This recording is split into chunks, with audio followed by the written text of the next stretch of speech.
Welcome, friends. This is Chris here with the End Evil podcast. Evil is the destruction of freedom. My favorite line from the book, The End of All Evil by Jeremy Locke. Go ahead and check that out online. It's a free PDF, easy to find. The End of All Evil by Jeremy Locke. And that book is really hard to find. It's like costs thousands of dollars. It's out of print. So that's a future project for the End Evil podcast to see if we can figure out a way to get a book or a book like it reprinted to where people can get it. But in the meantime, I've been exploring some great avenues of discussion and conversation with people I've met through the internet, through the freedom community. And I wanted to highlight the work and an awesome friend of mine, Jim Adams, who's here with me today. He is one of my team members on the One Great Work Warriors. What's up, Jim? Thanks for joining me. Yo, what's up, Chris? Welcome to the podcast. Thanks for having me. Yeah, man, I've been wanting to chat with you for a while, one-on-one. And I was particularly inspired when you brought up that book that we did. If people haven't checked it out, there's a book called Ishmael. Ishmael? I like to say Ishmael, but Ishmael. Exactly how to pronounce it. What is it? Daniel Quinn's the author, right? Yeah, man. And then he's got that other book, The Story of B. But we did as a group, we did a book study on that book. But you were the one that brought it to us probably like a year before we finally got around to all reading it, listening it. I listened to it a couple times before our interview, and it brought up a lot of good points. So I thought maybe we could chat a little bit about that. And then, the fact that you're someone who's into gardening, permaculture, growing plants, and just that whole realm is something that's awesome, and it draws my interest, and I know a lot of other people too. So that's some stuff we could talk about. But let's start off with Ishmael and how that inspired you. Cool. Yeah. Well, I first read it in 2018, and I was part of this kind of local food class, online class, and that's where they first brought it up. So it's definitely part of this permaculture journey that I've been on too. And yeah, it's an easy book to read. Like you can read it in 2 days, easy. It's 6 hours just to listen to. But it really had a great impact on my life when I first read it, and then in years to come. It's like probably the only book I've ever read more than like twice, for sure. And it's also the kind of book that, so many other people say the same thing about it. It does have that impact.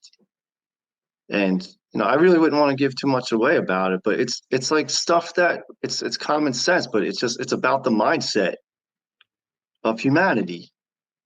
And the Socratic method, it's a gorilla. You got to use your imagination. The gorilla speaks telepathically to just this regular guy, who one-on-one, and he's asking him questions, and it's just from the perspective of a gorilla, or just an animal in nature. And the difference between our behavior and all other beings, and of course we are different. So I'm not trying to say we are like animals, because our consciousness and our intelligence is on a whole nother level. But are we using our intelligence correctly? That's one of the biggest questions that gets me. And this is a kind of a quote by Bill Mollison, who started permaculture. It's like, why is it that we, with beings with all this intelligence and access to resources, keep falling into holes of our own making? I mean, he doesn't really answer it, and permaculture focuses on so many of the external solutions. But I think the answer to that, like why do we keep falling into holes of our own making, is the mindset, for sure. It's the inner work that needs to be healed. And as far as permaculture is concerned, I've been doing some research over the winter, even trying to like put together some kind of class on it. And so I've been really digging into what the true intention of permaculture was from the founders and how it's been misunderstood and taken to all different levels of what people think it is. And so that's been cool to research. I forgot where I was going with that. Yeah, that's really But interesting. It was kind of striking me while you were talking too that I think one thing I always liked about the opportunities in my life when I've had opportunities to do my version of gardening. I mean, I didn't quite get to the level of permaculture. I'm sure some aspects I've brought into what I was doing, but the point is that it's a spiritual practice. Um, going out in the garden, getting your hands on the dirt, and like, okay, when you plant something, there's like this patience. You got to wait, and then there's this kind of balance of care where if you give too much water or too much sun or not enough sun or not enough water, um, you'll destroy the plants. And then there's sort of this balance between being a caretaker and then kind of letting things be, right? And then the modern version of farming has become this super industrialized money making machine. Throw a bunch of chemicals, kill everything that doesn't conform to the way we want it to grow. And then we look in the past at different times in history, and we could see that people survived for a really long time without poisoning everything and destroying everything that, without having so much heavy handed kind of, almost like there's a parallel between the statism and the authoritarianism and like how we treat life and how we even treat ourselves on the inside. So there's a lot of parallels there to how we can be better, I guess. mm-hmm. Yeah, I guess I'm going off on a little bit of a tangent there, but you No, were it makes mentioning, sense. did you want to say anything on that? Yeah, well, when it comes to, Ishmael again, like a lot of the book gets into is agriculture. And that's a mindset that we all have, that we all grew up just not even thinking about. That's just where your food comes from, not thinking about the history of it and all that. People don't think about it. And that's where permaculture comes in also, because that's what I first started to learn about, like the destructiveness of agriculture throughout, the millennia. And so, yeah, Oh, the other aspect too, like in terms of what I was saying, like the reflection of our soul, like it's like some of the hardest working people in different times and places in the world that are out there doing that work to provide the food for the community, right? And often the least thanked, or the books aren't about the people that grew the food. The books are about the rulers that went and um, yeah, destroyed people, right? But who's been feeding people all the time are the farmers, right. actually sustaining life, right? Agriculture like led to governments and slavery and all that. I mean, ultimately, it began with, the mind. But um, the other thing that I sometimes I just lose my train of thought. Sorry, but Me too. I get it. indigenous wit, indigenous wisdom, and Ishmael gets into that as well, and permaculture too. That's really what permaculture is. It's like it's taking indigenous knowledge and just like ancient, history, like ways of growing, like that were always used, and then got like forgotten about because of this like this technological mindset that we're in, instead of this ecological mindset that, we always were in, but then slowly have been indoctrinated out of.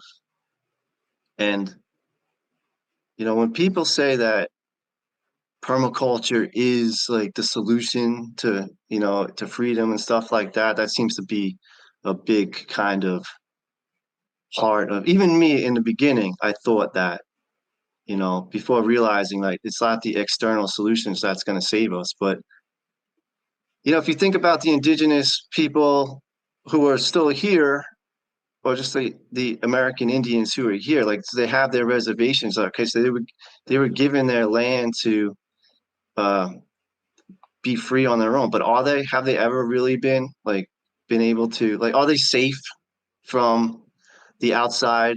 Like, as long as the outside mentality is still under this, agricultural and statist mindset, they're never going to be safe just because, like, that's been proven. So when people go out and say, "Oh, we're going to make this community that's self-sufficient and all that," they're not really going to be safe from like an army coming and saying, "Fuck you, this is ours now," stuff like that. So I wanted to point that out because um, permaculture gets misunderstood, and a lot of people think it's about that, but it's really, I've been learning, the original intention was to create a new consciousness in the entire culture. It wasn't just about, um, it became misunderstood as like a cool way, like of organic hippie farming, stuff like that. Yeah. But there's way more to it. But of course they do focus more on the external solutions, when it comes to growing food and stuff like that. But at least, like you've brought up before the hermetic principles, right? And the fact that there's this cyclical nature to everything, right? Whether we're talking about vibrations or correspondence or the reflexive nature of the universe, that like people that spend time closer to nature and observe nature, you see that there's these cycles, and we go through these cycles, right? And the modern world, the takers, like Ishmael put them, and we're talking about, industrial agriculture, is trying to enforce the way we want it done. And like I said, killing whatever's in the way. If the time isn't right, we'll change our time to suit, we'll save some daylight for next year, right? Daylight savings time. Yeah. How do you save daylight? It's a silly concept, but we create all these structures so that it's really money based. It's really selfish based. And like, to me, like the paradox or the conundrum in all that is that here we are talking about freedom, individual freedom. But this huge aspect of individual freedom is recognizing that we're connected to everyone else around us. And it's not just me, I have to be accountable for me and figure out how to support myself. But however I do that affects other people. It affects nature. It affects the ground. And if we just do stuff without thinking about how it's connected to the other things around it, we pretty much cut ourselves off from like that source, love, divine energy, and yeah, like you do a great job of bringing up a lot of these topics. People, you guys might want to check out Jim's YouTube channel, which is Truth in Your Heart. And I could show a quick little screen share here of, this is Jim's, where he does a lot of his work online is Instagram. And you can see he's just got lots and lots of posts that he puts on there. A lot of times he, might be walking through his garden and talking. Look, here's one when he's got his guitar out. And just talking about like from your heart, how you feel about some of these things. So yeah, I'd encourage people to check out Earth School Farm, his Instagram page, because that's a great place to follow up on your work, Jim. But like you didn't you also do some what do you call it? Whoops. Where you were having people out to the farm, because you're doing this stuff. He's doing this stuff for real in the real world. He's gardening, growing things, working on permaculture, and you did some things where you've invited people to come eat, like farm to table type situation too, right? Yeah, I just started doing that last year Mm-hmm. as just as a business just as a way to connect people with local food and just make a little bit of cash, But Yeah. um, it's a funny thing because since I started in this world, like in 2017, like that Earth School Farm Instagram page originally was called Lawn Island Farms, LAWN Island, because I live on Long Island, and I started out um, turning people's front yards into farms, and that got controversial and a lot of attention and neighbors freaking out. And that's where it really began to understand it's the consciousness of, especially at Long Island, it's such a stressed out, fast paced, you know, consciousness here. But of course, it's all over. But that's where it really sunk in. I was like, wow, the people just aren't, because people would say this isn't going to work. And I was like, what, like, that's the permaculture saying too. What do you mean it's not going to work? Like, do trees grow? Does food grow? But it's not about that. It's because the people just aren't ready for it. So I kept trying to like want to connect people to local food. So growing food in front yards. So put like in your face, and then that kind of backfired, but it got me enough like media attention where um I got asked to be on this land, which is part of a 200-acre property, which is owned by the Sisters of St. Joseph. But the there's a bunch of farms on there. But they allowed me to start up my permaculture area, which is about a half an acre at this point. And but like I was gonna say, throughout this time, I'm finding I've done like these farm to table stuff outside, like in like pop-up restaurants. And it's kind of like people don't really want it, The farmers markets, it's like there's only like out of like millions of people who live here, it's not like a popular thing. Like people, you find the consciousness is they don't really care about being connected to where their food comes from. But that's a big problem, when shit hits the fan, or knowing that the last thing that the government wants is for us to be able to be self-sufficient and take care of ourselves. But people, they don't want to, they want to be taken care of. So it doesn't appeal to them yet. So at this point, I've just been doing the permaculture thing, and it's like 5 years, and I'm not really like a gardener. Like, I'm not like one of those people who geek out on it or anything like that. Like, I'm not like into it like people get and know the names of and all this stuff. I was more into it like as a way, oh, like this can be a solution to, making the world a better place. And, finding out, people aren't ready for it. But anyway, so I've been learning as I go along. And like you said, it's like I love it. Like I go out there and I just on the land and I learn so much about myself as well, and see things grow, and working with nature and not against nature, which I'm surrounded by regular conventional farmers who are all plowing and tilling. So I'm showing the difference. My difference is it's going to take time, but it's more permanent. Like it will be here when I'm gone if they allow it to be. But, you know, when it comes to that land, they wanted it, they put out these ethics for it to be, more in the alignment with permaculture. But again, the consciousness, it's like, oh, well, we want to grow food for the community. So they went straight to agricultural, tearing the land apart.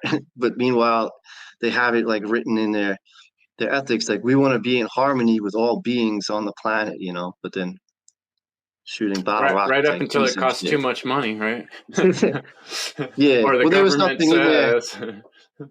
there was nothing in there that said about growing food even. That came a little bit later. And then so I mean it's only like 30 acres of the land is in food production. But if it was in alignment with the ethics, it would all be permaculture. But they're all great. They have, great people, their families and everything. I'm just doing my thing. But But you but are okay, you're in Long Island, so I spent some time in New Jersey, upper New Jersey and lower New York State, and that is a heavily populated area. Does it spread out a little bit where you're at in Long Island and there's a little more space, or is it pretty close to heavy population zone? no, it's very populated. It's pretty Like dense, I know right? New Jersey can get pretty rural. The most you're gonna get In the rural is South, it gets a little more out, country. Yeah. yeah, but out east where the Hamptons are, and I don't know if you know like the Forks, the the, the North and South Fork there, and that's always been agricultural. But yeah, that's the most rural, and but no, it just keeps the city keeps coming out this way Yeah. from New York Well, the City reason I out brought east. that up, last week on the show, I had Derek and Leslie, and afterward, we were chatting for a little bit. And Derek was asking me about California and some of the different cities and, just kind of the level of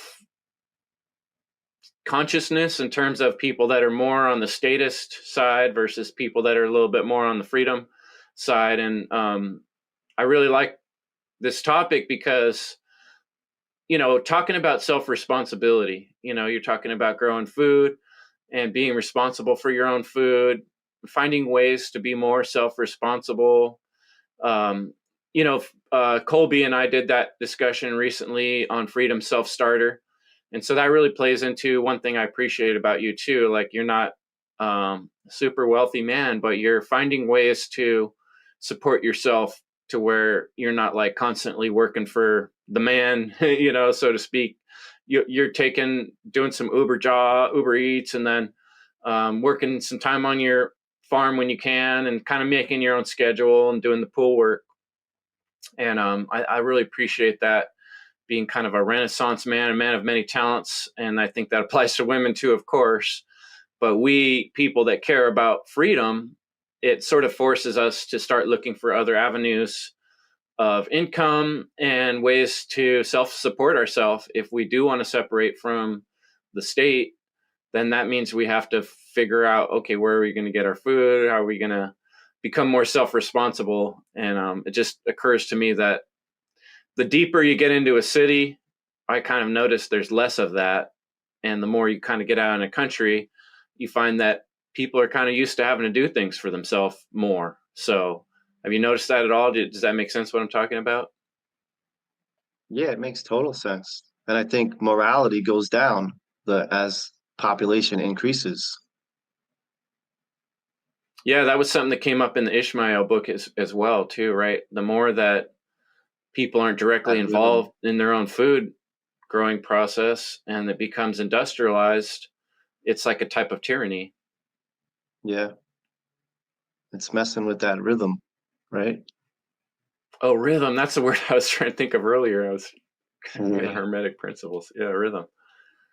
Right. We got the rhythms of the sun, the rhythms of the moon, the rhythms of the wind, rhythms of the water. And, like we could either be more in tune with that or shut it all out and try to control it all to the maximum degree. Right.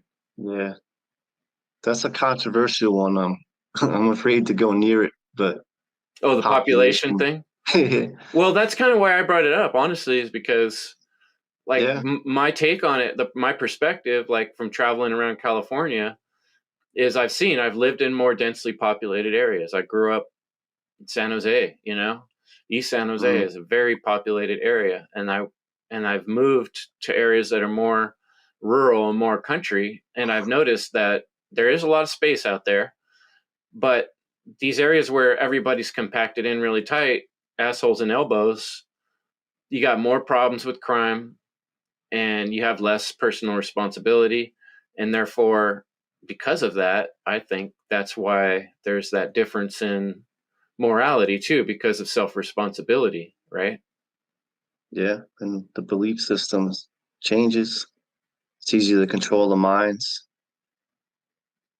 Yeah, I mean, when it comes to overpopulation, most people automatically go to like, the conspiracy stuff, like, with the pandemic and Agenda 2030 and climate change and all that stuff and eugenics. But, that's, they think about it as like as a number of like how like 8.5 billion in relationship to the size of the planet and all that. But like I like to like ask people to think about it as an action, as a verb that we carry out. We if we overpopulate an area, which we do, right? Like where I live, it's totally overpopulated, and that's why the like ecosystem, the water's polluted. That's why the air is polluted. That's all that kind of stuff. Like pollution is definitely a byproduct of overpopulation, and it's not healthy. And I do think that living in this way too, which isn't natural, but sustains what you're saying, sustains this um, immoral way of living. So I wouldn't say like there's too many people on the planet like that in that way of overpopulation. It's just that we're living too fucking close together, like which is out of balance, it's out of harmony, it's out of cooperation, and it's out of rhythm with nature. So that was the part with the rhythm. I think the book was talking about where Daniel Quinn doesn't, speak about, the Hermetic principles, but I think he really was like he would call it the law of limited competition or the law of life. And I saw it as the law of rhythm, like that the action of overpopulating is detrimental to, or it's even controlling the mindset, like, you know, Yeah, but it gets I've scary because, yeah, I was saying like overpopulation is like, whoa, people freak out. So, but well, it's scary because then it kind of implies like, oh, what's the solution to that? Like, yeah, if you really if people really believed across the board or were aware of the truth, let's say it was the truth that we're all overpopulated, the world's overpopulated, then it would start sounding more and more like a sensible thing to let more people die. Or a war might be like, oh good, we need to get rid of some people. And I think that's the part of it that gives us both like this kind of like, whoa, hold the brakes, we don't want to yeah, go down that path. Because, well, anyone that's looked into, like you said, Agenda 2030, the New World Order, these Rockefeller, Rothschild kind of plans that they even write down in these books, who's the Eat Bugs guy, right? That part of their plan is to encourage this whole like, oh, sustainable development. We got to cut down the carbon credits. It's all you consumers that are the problem. And so, from that point of view, they can kind of convince people that to go along with their plans, which their plans are, who knows, to cull a percentage of the population, to keep percentage of the population sick and mentally damaged so that they're easier to control, you know? And I think that's the concerning aspect of it. But I think what you're right, talking about is more like being responsible. Like, should we just keep right. having kids irresponsibly, or should we like think about what's going on and be like, hey, let's think about what we do before we do it? Yeah. I mean, it's about using our intelligence correctly, right? Like ecologically instead of economically. I don't know all the answers. I hear totally what you're saying. It does. That's why it gets controversial because then people think, Yeah. what's the solution? The one thing I was thinking about though is like those scumbags or whatever. Why would they want to depopulate us anyway? Because don't they thrive off of us, like being like so many of us, though? Like so. It's not like that getting rid of us is going to be a solution for them. Like they got to know that, and they need us to be behaving in this way for them to do what they do. I don't. Maybe I shouldn't have said that, but it's No, just it's a things that good cross my question. mind. I And, haven't. it makes me want to say something I've thinking about is just probably like in the last year or two, it's sort of sunk into me on another level that, oh, we are kind of like a farm, and so if you can imagine the way Exactly. Yeah. right now, like pig farmers are farming pigs, it's like they're Yeah. specializing in just pigs, right? And it's all about the money. And well, you They don't want consider less pigs. they at times they're if they have to kill hundreds of pigs, if it's best for business, that's what they're going to do, right? Like if there's a little sickness going around and that might get the other pig sick, or they want to open up a new section of the farm and all these old pigs are in the way, they won't think twice to kill them. They're just like a product, right? And so I Hmm. think there's constantly this kind of culling going on of the population, or shifting from one place to another, or just, I think at the level of these dark sorcerers, uh, if you control all the money in the world, like money is not power anymore. Being able to control people and large areas of people is power, and that's a whole nother like kind of dark subject. But I do think that we are being managed kind of like a farm, just like we manage animals and just like we manage plants. And things are all kind of reflexive and corresponding in that way, if that makes sense. Yeah, totally.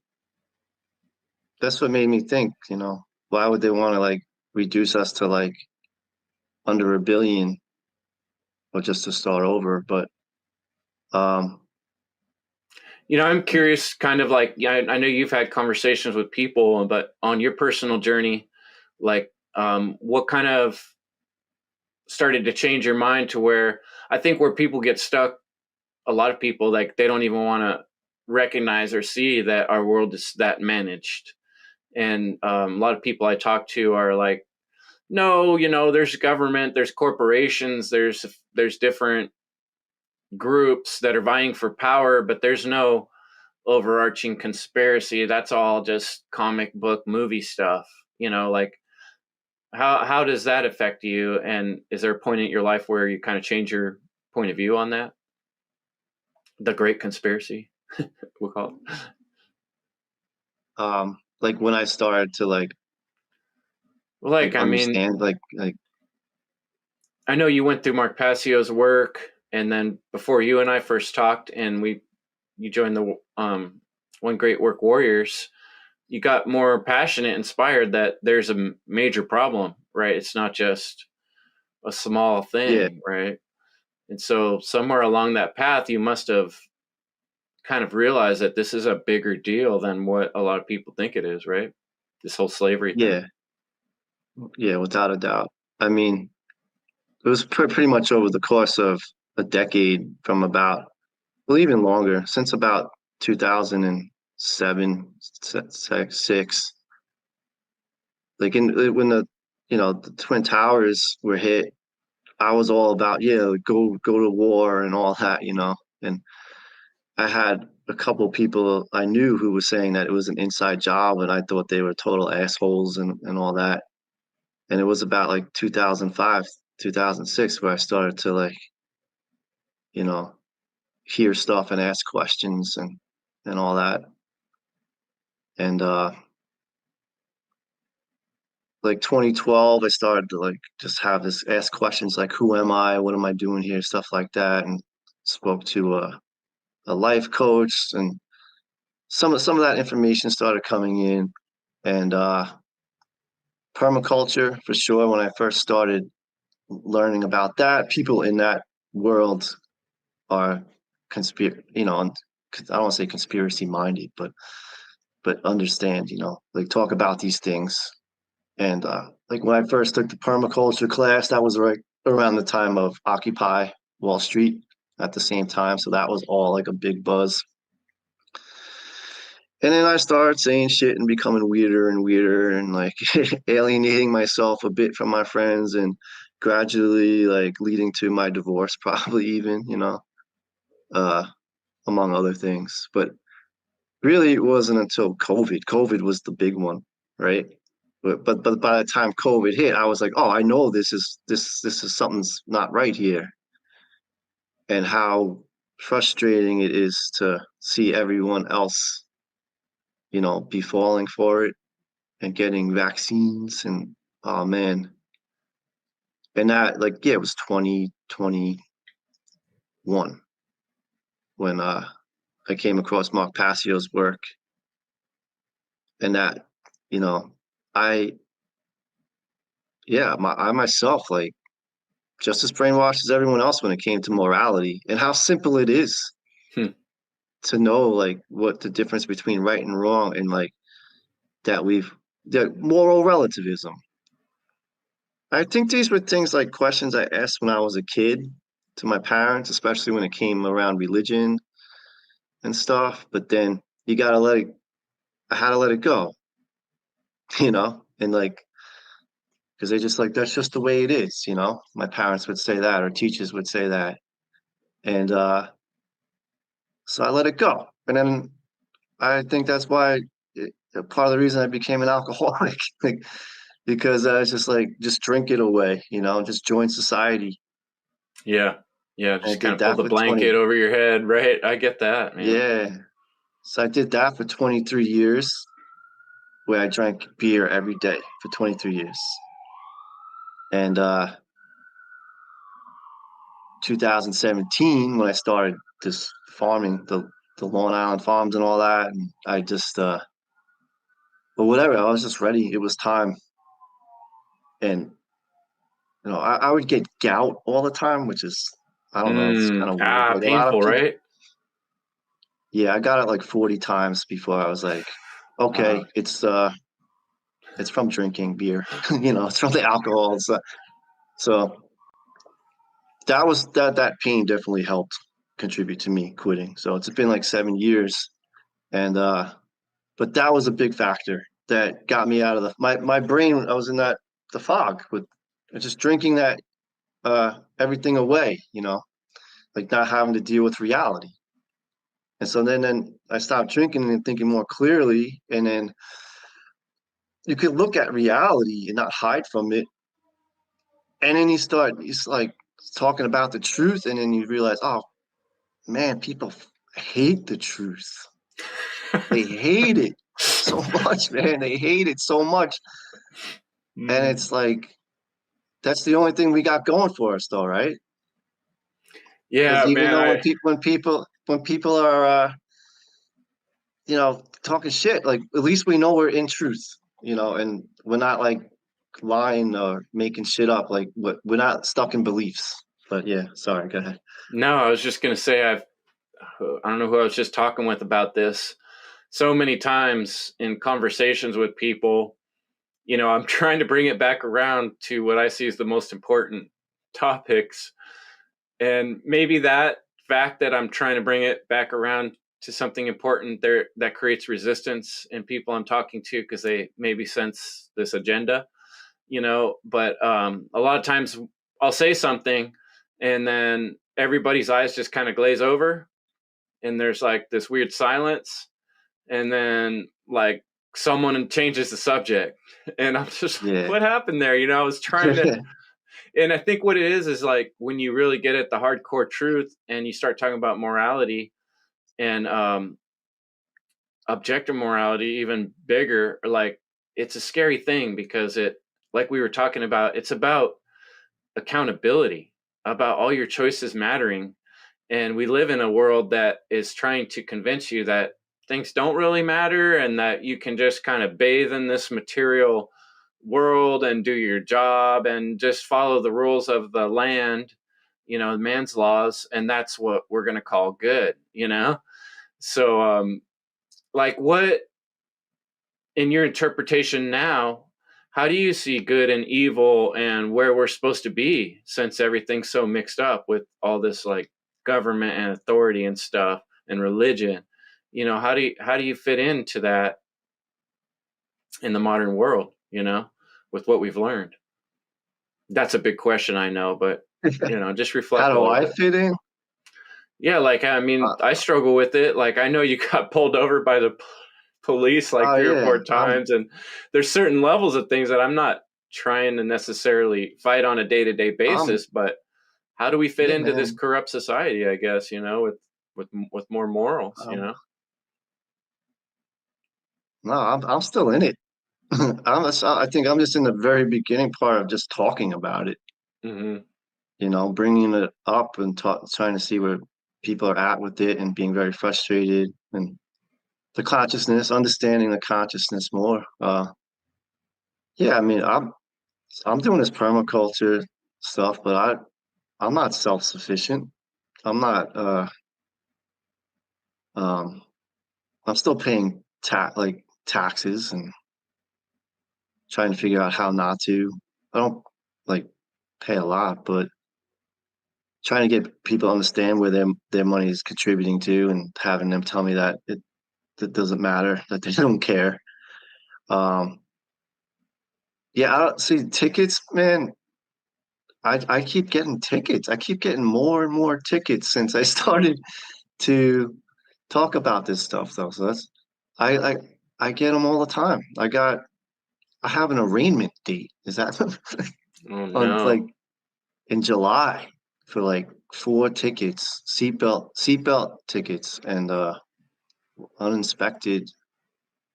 And then I got a parking ticket because I was doing the Uber Eats, and I like parked in like a no parking zone just to get in and out real quick. But those guys are just like predators. They're just waiting, like they can have you write you up a ticket in like but 1 minute before you get in and out, and that's $100. So Like, what the sinister. fuck, dude? And I didn't do anything like to harm anyone. That's always the big thing. Like all these things that I've gotten tickets for, not wearing a seatbelt, on inspection, which I got done, but I was struggling with like mechanics at the time to figure out what was the problem. But all these things, like, no, I'm not causing any harm, but yet they're harming me, but they're allowed to do it, and everyone will defend them doing that. But and then I sound like I'm a baby, right?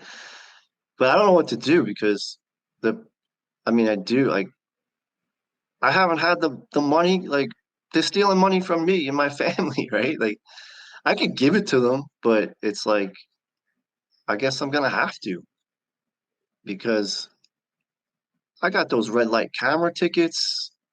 There's one for a stop sign that they they started doing in this small village. They have stop sign. Like how many hundreds of thousands of times maybe I've gone through stop signs in my life and never harmed anyone. Right. And now they have them on school buses now. That's $250 if Dude, and when COVID the big scam first started, I was on a family trip and we were going Southern California and we stopped near one of those really famous beaches. It's like a tourist area. And this was only like a couple weeks after they'd slammed it down on everybody and people were starting to they weren't even it was like before the masks even started. It wasn't even masks out there yet. It was just right. like people staying inside and no one was outside. And we had decided to go on this trip, this vacation anyway, and half of it went pretty smooth, and then more and more like things started shutting down on us and we couldn't even get into bathrooms and basic stuff like that. But there was one day where I think it was near is it Ventura Beach, one of those really famous beaches, and normally super populated area where they like all the shops would be open and there'd be people everywhere, but it was totally vacated because of the scam. And so like we were just looking for a bathroom or something, and I parked like there was no car for miles in either direction. And Yeah. I left the car there just for a little bit. We walked up and down the street looking for a bathroom and I come back and there's a ticket on my window. And it's just like, dude, look at the situation here. I get it, right? If it was super, I mean, it's wrong anyway, but it's one thing if it had been super populated and there were cars parked up and down the street, why Yeah. they got to enforce this rule, to keep the parking spots. But there was no one for miles. You know what I mean? And supposedly we're in this serious disease, thing, and this freaking cop gives me a ticket. It's like has no idea of common sense. And then, like downtown, for instance, in my own town, where they're going to give you a ticket or make you pay to park somewhere that the whole downtown was built from taxpayer money.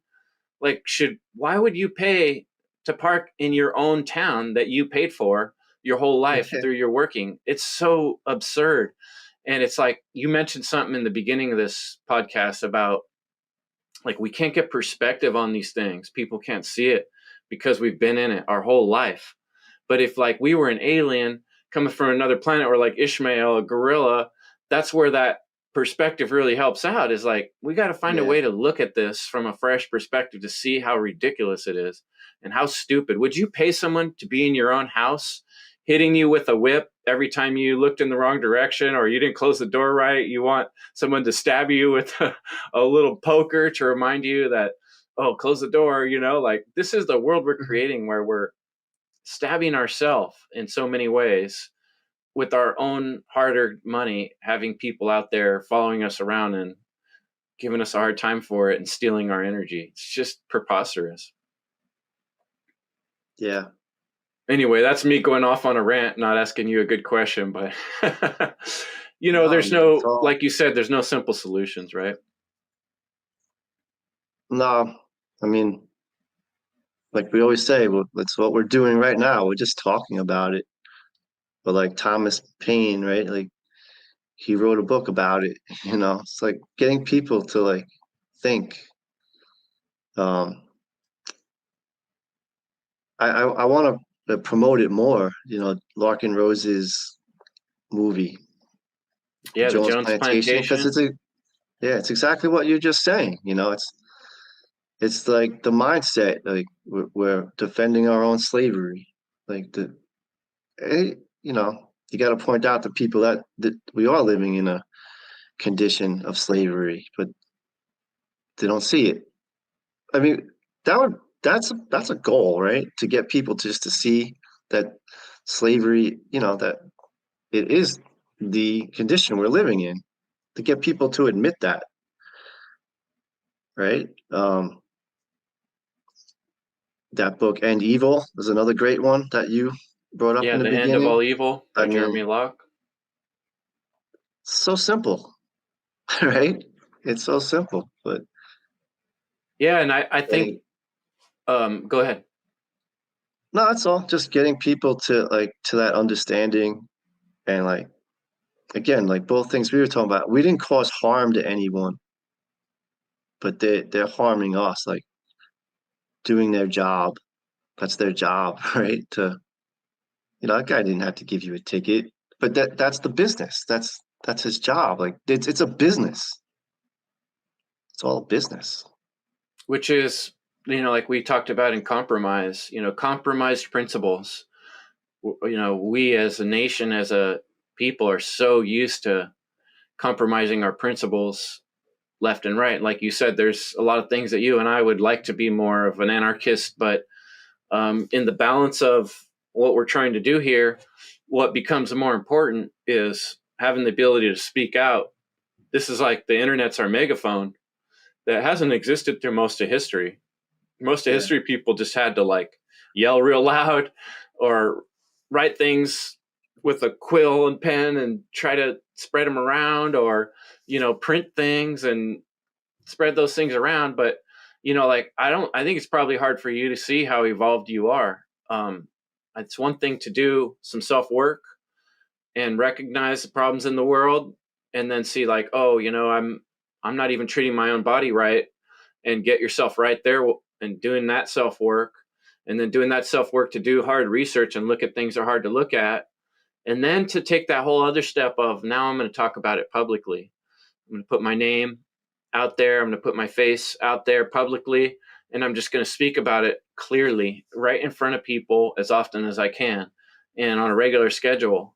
And the fact that you've taken all those steps, to me, is extremely evolved. And there's very, very few individuals I see out there that have taken those steps. And I think those are the most important steps for people to follow. Not necessarily to be completely 100% farming your own food. That's great, but not the most important thing. Wouldn't you agree? Like, the very most important things that we got to do are, like, our mindset, working on ourselves, getting right with Mhm. ourselves, and then learning how to speak clearly to others so we can make some sense of things. Yeah. Oh, well, thanks. I'd say the same right thing right back at you, and you've been a great help, and the rest of the guys in our group, like have inspired me to do more, and I've learned a bunch, even as far as creating the content, and it was all from you guys too, like just simple things. But yeah, the speaking out is, yeah, I was always a very introverted person. I still am, and so in the beginning that was really tough, and I still am, but I've gotten better at that stuff. You know, back in the day though, right? Like people who did this stuff got killed. Um, so I don't know. Like right now, there's a point where there's not enough of us, so we're not really making any kind of impact, maybe. But for them to like,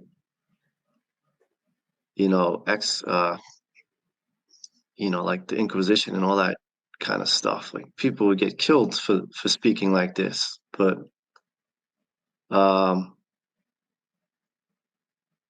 and like I've been trying to, on the land that I'm on, like, and work with homeschool children and trying to figure out how to get them to understand, because their minds aren't in the school system, and they haven't been programmed and indoctrinated. They're not even like on the cell phones as much.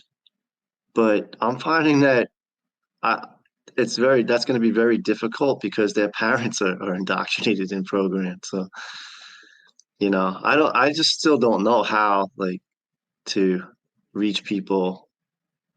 The Socratic method is obviously a great way, but Yeah, and you do come across very like humble, and even in our videos with the One Great Warriors, I like the way you present yourself because you're kind of like saying, "Hey, here's something I've been thinking about, and this is what doesn't make sense to me." But you're not coming out and like just straight up attacking people. And I know you're a father too, and we share that. My kids went through indoctrination school, and it's been very difficult to talk to them about some of the things that I think are most important. And I know you deal with that, with your own kids and your ex who doesn't necessarily agree with some of the viewpoints we're sharing in this video. yeah. So yeah, dealing with children and relating to other people is another huge aspect that I was just hoping to get into. So I'm glad you brought up the kids.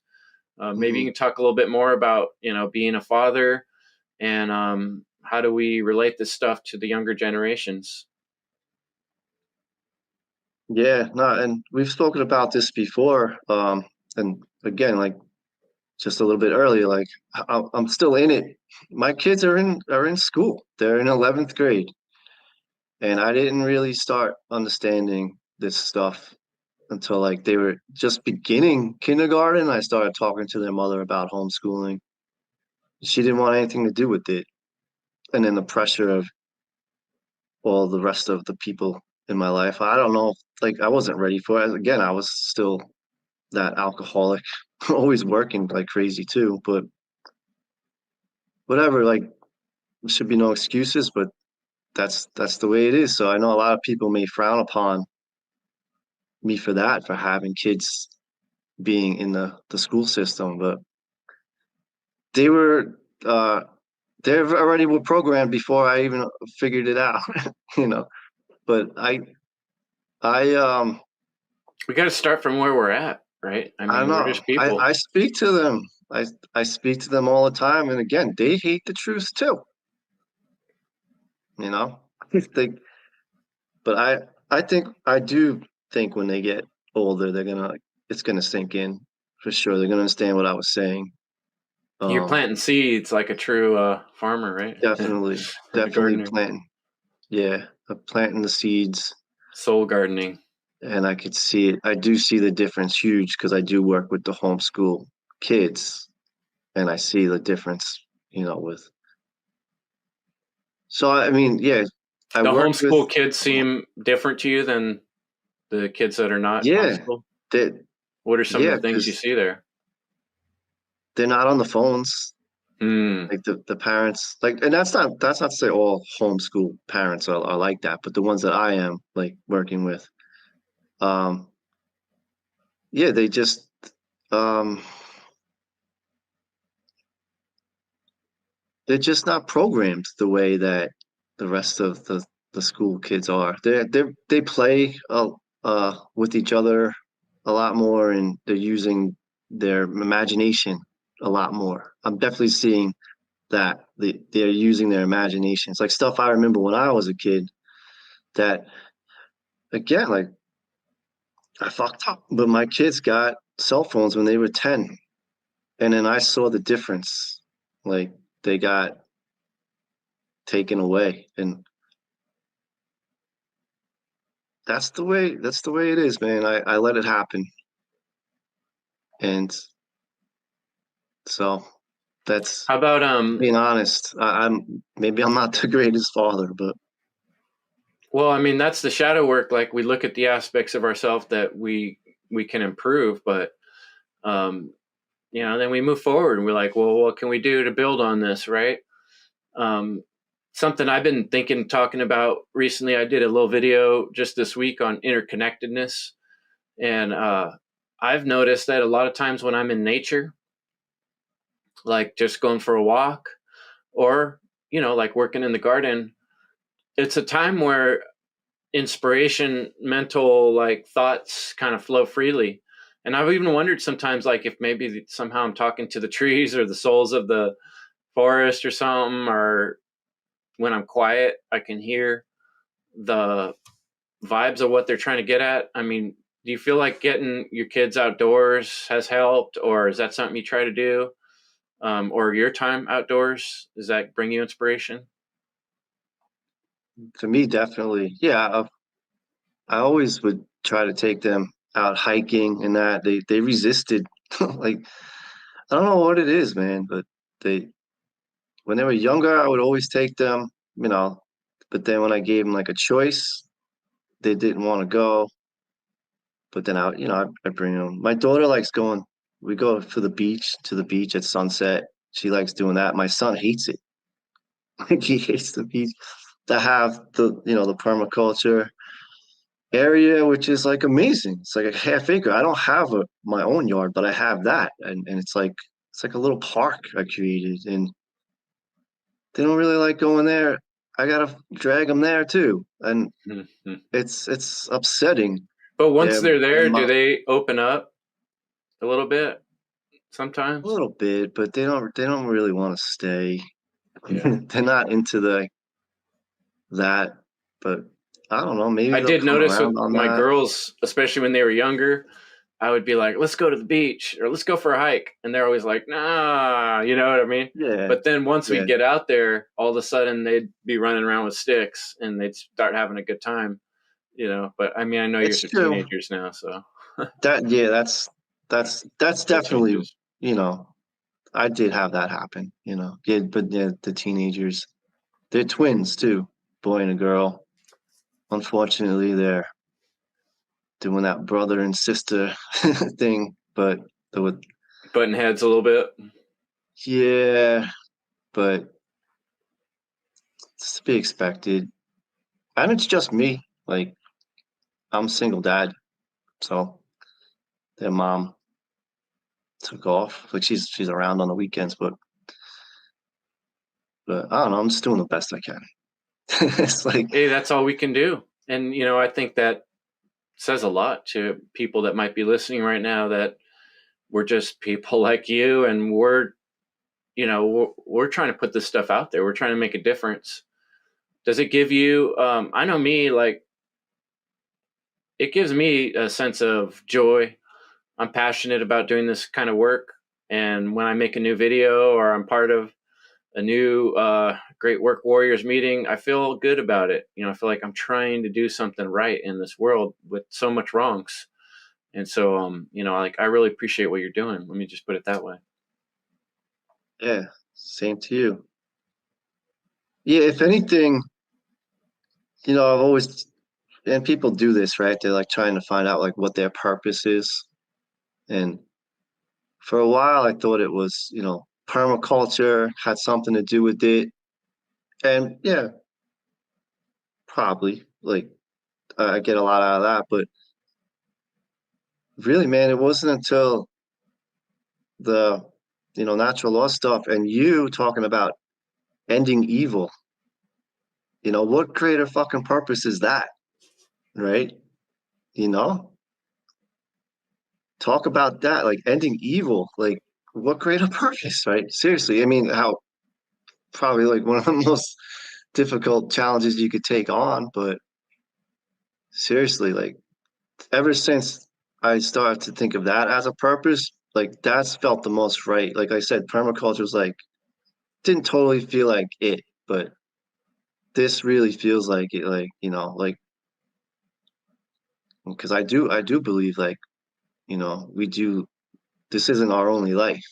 So I would think, if we come in and we came in for a reason, and if you had to come kind of think of like the best reason to come in, it would be to be doing this, to be like working on ending evil, getting people to understand that contradiction, that belief system they're in, and it makes sense to me. That's beautiful. I still remember our first chat really well in my mind, like when we Yeah, met up. I was actually going to pick up my sister at the airport, and I stopped at yeah, this gas station. I was sitting there talking to you about, I had this whole idea about starting the One Great Work Warriors. And for some reason, that conversation really sticks out in my head. I really felt good about meeting you. And here it is, like we've been doing it for over a year now. And our group's still meeting, going strong.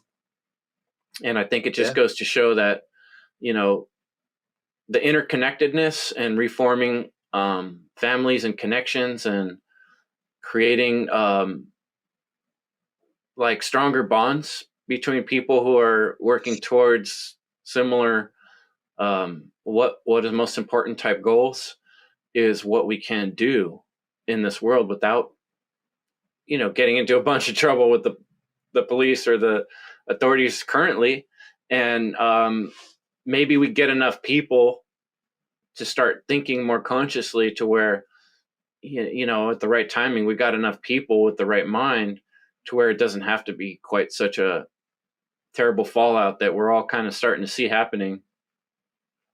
So yeah, I mean, that could turn into a whole nother discussion, but I guess we're kind of getting close to closing this conversation up. So I'll just give the mic back to you, and just kind of whatever conclusions you want to draw or things you want to leave the audience with, kind of closing thoughts. um not too much more to add, just yeah, just as always, thank you, for having me and including me into the group, like and inspiring me and just the fact that just keep putting this work out and putting it out in our way, right? That we need more of us to put the information out because like you can't just like lean on a few people to do it. And yeah, just like you're saying, like, and I always love this guy John Trudell, who passed away a few years ago, and I'd encourage anyone to go on YouTube or whatever and look up John Trudell, and he's got the same message over and over, and it's very similar to what we're always talking about. So if anything, yeah, I'd like to conclude with that. Go check out John Trudell, and he's always talking about thinking instead of believing. He's talking about the technological mindset, or our minds are being mined, the mining process of our minds. He puts it out in a different way, and he was someone who was very um under surveillance of the government, and his young family was killed in a house fire, and in the I think the 79, and but he kept putting the message out, and he learned I think protesting wasn't the answer, right? Like, or asking for forgiveness or permission from the government and stuff like that. He started working on the consciousness and the mindset, so he's got just another good place for people to check out, because I love him. John Fantastic. Trudell. Yeah. Thanks for that. I need to check out his work as well. I've written him down several times in our conversations and still haven't checked out his stuff. Yeah. So John Trudell, check out John Trudell, folks. And then I also want you to check out Jim's work on Instagram and Truth in Your Heart on YouTube, and follow us, the One Great Work Warriors. We're going to be having another show for you every month if things keep going as we plan. So thanks, Jim, for being part of the Warriors and always showing up with great ideas and thoughts, and keep up the good work, brother. Thank you. You too, man. Thank you. All right.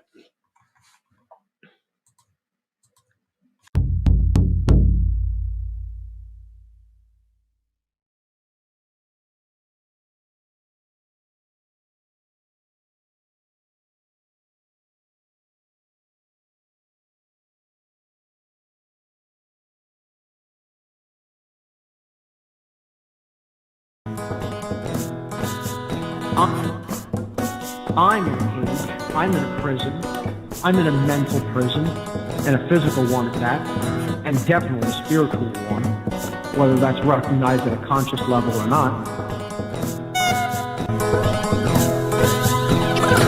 As I wake from my sleep, the situation's got me thinking deep. Will the earth to sink and all life is in extinction? Evil creeps in your dreams, secret teams throwing memes, and the filling in the in-betweens.